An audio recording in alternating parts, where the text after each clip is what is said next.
start with, what would happen to the economy if the 2017 tax cuts that were passed through reconciliation by the Republicans expire and go away? What would happen? I think Americans would have a major tax increase on their hands that would lead to a lot less innovation, a lot less productivity, and we would have a worsening economy that I would not want to predict how bad it would be. So the Treasury Secretary nominee said it would be catastrophic. Do you agree with that? Yes, sir. Okay, so that's one of the things we want to do on our side. Is it like $4.5 trillion of new taxes if all this goes away?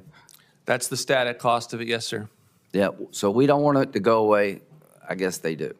So on regulations, do you have a say about regulations, government regulations? OMB runs the Office of Information and Regulatory Affairs. It's going to be charged to reset up the president's deregulatory agenda, and if confirmed, that'll be a major aspect of the job. So when it comes to energy production, will you pledge to try to make it easier for America to soundly and safely extract the natural resources that we own, so we don't have to buy oil and gas from people who hate our guts? Yes, Senator. Okay. Do you believe that would make us safer? We're energy independent. I do believe it's vital from a security standpoint and from the standpoint of Americans' pocketbooks to rely on cheap American energy and not to squander that. Is it part of the goal of this administration is to make sure that we, in the AI space, we dominate? Yes, it is. Will you have a role in that? How to create a regulatory environment that allows us to compete with China? We will. We help as part of the policy process in articulating to the federal agencies the guidance that the president would like with regard to the artificial intelligence.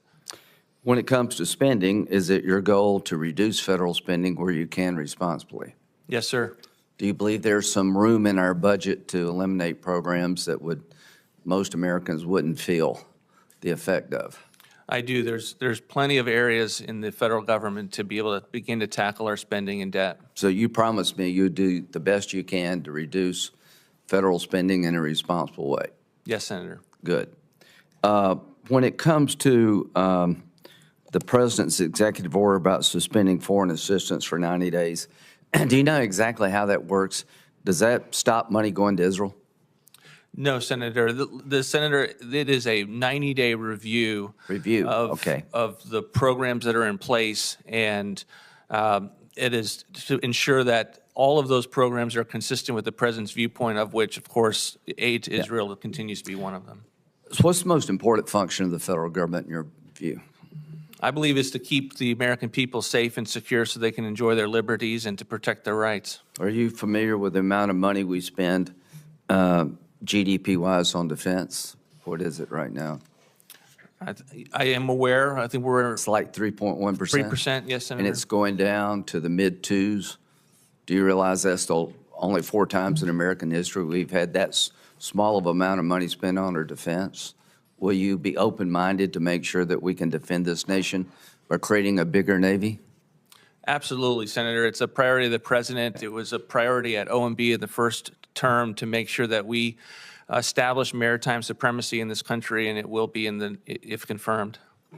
What is the size? Do you know how much money the State and Foreign Operations Subcommittee spends on the State Department and foreign assistance? Off the top of my head, no, I don't know what the allocation is for the 302B. It's $69 billion. Now, that's for the entire State Department, all our embassies, everybody, and the aid we provide to distressed places in the world.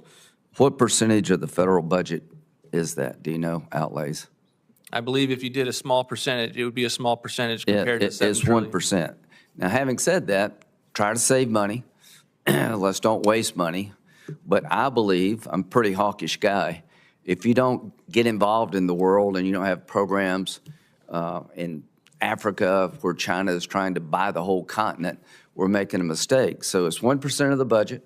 You can eliminate it all. You're not going to balance the budget. I think soft power is a critical component of defending America and our values.